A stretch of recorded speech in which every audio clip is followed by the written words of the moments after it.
AP EAMCET 2020కి సంబంధించి BiPC counselling మనకి B Pharmacy మరియు ఫార్మడీకి సంబంధించి మనకి సీట్ అలాట్మెంట్ తర్వాత మనకు వచ్చిన కాలేజీలో రిపోర్టింగ్ అయితే చేయాలి. రిపోర్టింగ్ ఎప్పటి నుంచి ఎప్పటి వరకు అంటే సెప్టెంబర్ 21 నుంచి సెప్టెంబర్ 24 వరకు రిపోర్టింగ్ చేసేటప్పుడు మనకు వచ్చిన కాలేజీలో ఏమేమి డాక్యుమెంట్స్ కావాలి మీకు స్టెప్ బై స్టెప్ మొత్తం ఈ వీడియోలో డీటెయిల్గా చెప్తాను. నేను చెప్పే మొత్తం రెడీ పెట్టుకోండి. ఫర్దర్ మీరు ఇబ్బంది పడకుండా అయితే ఉంటారన్నమాట. మెయిన్గా మీరు ఒకసారి స్క్రీన్ మీద చూస్తారు కదా. ముఖ్యంగా ఫస్ట్ దసరికి మన AP EAMCET seat allotment order copy అయితే కావాలి. అండ్ అలాగే తర్వాత సెకండ్ది ఏపీ ఎంసెట్ జాయినింగ్ రిపోర్ట్ అయితే కావాలన్నమాట. మెయిన్గా మీకు జాయినింగ్ రిపోర్ట్ కూడా ఒకసారి అయితే చూపించాను. మెయిన్గా ఇదే జాయినింగ్ రిపోర్ట్ అన్నమాట. మనకి ఈ కాపీ అయితే కావాలి జాయినింగ్ రిపోర్టు.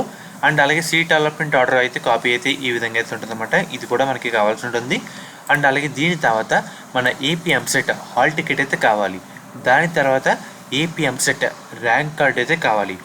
మన ఇంటర్ 10th సంబంధించి మార్క్స్ మెమో కూడా మనకైతే కావాల్సి ఉంటుంది. అండ్ అలాగే 6వ తరగతి నుంచి ఇంటర్ వరకు స్టడీ సర్టిఫికెట్స్ అన్నీ మనకైతే కావాలన్నమాట. అండ్ అలాగే తర్వాత ఇంటర్ టీసీ అయితే కావాలి, ఇన్కమ్ సర్టిఫికేట్ అయితే కావాలి, వైట్ రేషన్ కార్డు కూడా కావాలన్నమాట. ఎందుకంటే ఫీజు రియంబర్స్మెంట్ కోసం వెరిఫై చేసుకుంటారు కదా దానికి. అండ్ అలాగే caste certificate, latest passport size photo, ఎందుకంటే అడ్మిషన్ కోసం వాళ్ళు పక్కన ఫిల్ చేసుకుంటారు కదా మనకి ఏంటంటే ఈ సీట్ కన్ఫర్మ్ అయిందని దానికోసం అనమాట. అండ్ అలాగే ఆధార్ కార్డు కూడా పట్టుకెళ్ళండి. సేఫ్ సైడ్ ఉంచుకుంటే బెటర్. ఎవరైతే ఓసీ విద్యార్థులు ఉన్నారో వాళ్ళసరికి ఈడబ్ల్యూఎస్ సర్టిఫికేట్ అయితే పట్టుకెళ్ళండి. అండ్ అలాగే వేరే స్టేట్ విద్యార్థులు వచ్చేసరికి రెసిడెన్స్ సర్టిఫికేట్, లేదంటే ఎవరైతే ప్రైవేట్లో చదివిన విద్యార్థులు ఉంటారో అంటే ప్రైవేట్గా కాలేజ్కి వెళ్ళకుండా ఎగ్జామ్ రాసిన విద్యార్థులు ఉంటారో వాళ్ళు కూడా రెసిడెన్స్ సర్టిఫికేట్ ఉంటే పట్టుకెళ్ళండి.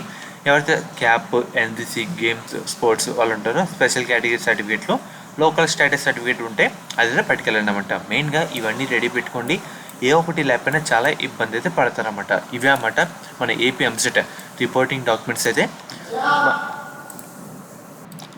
శాస్త్ర కాలేజ్ అన్నమాట. ఈ కాలేజ్ కూడా మనకి నెల్లూరులో అయితే ఉంది. మెయిన్గా ఒక వీడియో అయితే చూస్తున్నారు కదా మనకి శాస్త్ర కాలేజ్ అన్నమాట. ఈ కాలేజ్ అయితే మనకి నెల్లూరులో అయితే ఉంది. వీళ్ళు ప్రొవైడ్ చేసే కోర్సుల విషయానికి వస్తే కనుక బీఫార్మసీ, ఫార్మడీ మనకి గవర్నమెంట్ నుంచే 38,000 ఫీజు రియంబర్స్మెంట్ కాకుండా 20,000 కట్టి మనం ఈ కాలేజ్లో జాయిన్ అయితే అవ్వచ్చు. మనకి ముఖ్యంగా 100% ప్లేస్మెంట్ అసిస్టెంట్ అయితే ఉందన్నమాట. మనకి కన్వీనర్ సీట్స్తో పాటు మేనేజ్మెంట్ సీట్స్ కూడా అందుబాటులో అయితే ఉన్నాయి. ముఖ్యంగా మనకి ఏంటంటే మీకు ఎటువంటి డౌట్ అన్నా అంటే జాయిన్ అవ్వాలన్నా ఈ కాలేజ్ గురించి ఇంకా ఇన్ఫర్మేషన్ తెలుసుకోవాలన్నా స్క్రీన్ మీద కనిపిస్తున్న నెంబర్కి ఒకసారి కాంటాక్ట్ అయితే అవ్వండి. వాళ్ళు మిమ్మల్ని గైడ్ చేస్తారు.